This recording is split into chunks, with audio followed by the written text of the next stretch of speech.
আল্লাহর মেহেরবানিতে যদি অর্জিত হয় তাহলে সেই সরকারে অবশ্যই নাহিদ ইসলামকে আপনারা একজন মন্ত্রী হিসাবে দেখবেন ইনশাআল্লাহ। যুবক বন্ধুরা, তোমরা তৈরি হয়ে যাও বাংলাদেশের দায়িত্ব গ্রহণ করার জন্য।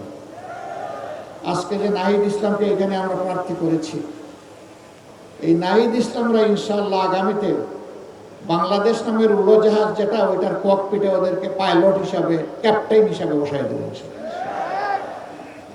আর আমরা গিয়ে পিছনের সিটে প্যাসেঞ্জার হিসাবে বসবো।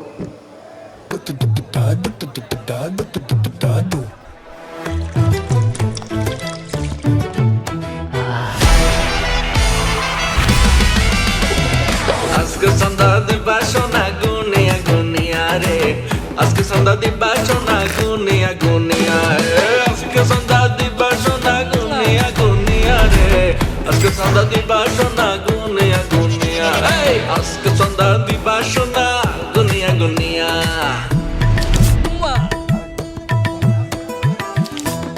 ভাই সেই লাগতেছে। আমি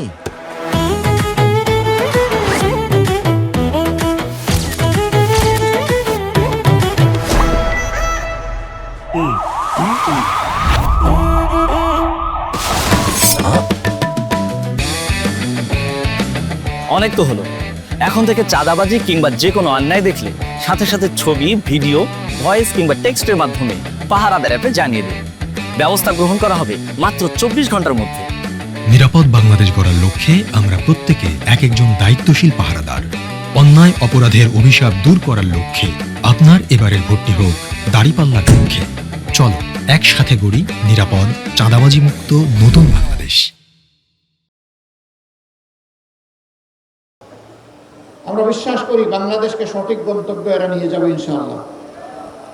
বাংলাদেশের উন্নয়ন কেউ ঠেকাতে পারবে না। এদেশের মানুষ মেধাবী এবং পরিশ্রমী। অতীতের নেতৃত্বের মধ্যে সততার অভাব ছিল, তাদের মধ্যে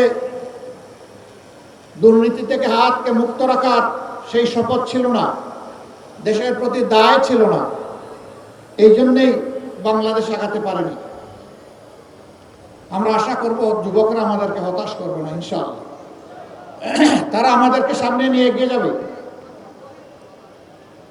আজকে একজন যথার্থই বলেছেন, এখানে দুইজন প্রার্থী আছেন, দুইজনকে আপনারা ছিলেন।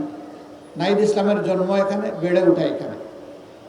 আমি মার কাছে মাসির গল্প শোনাতে চাই না, আমার চাইতে নাহিদকে আপনারা ভালো ছিলেন।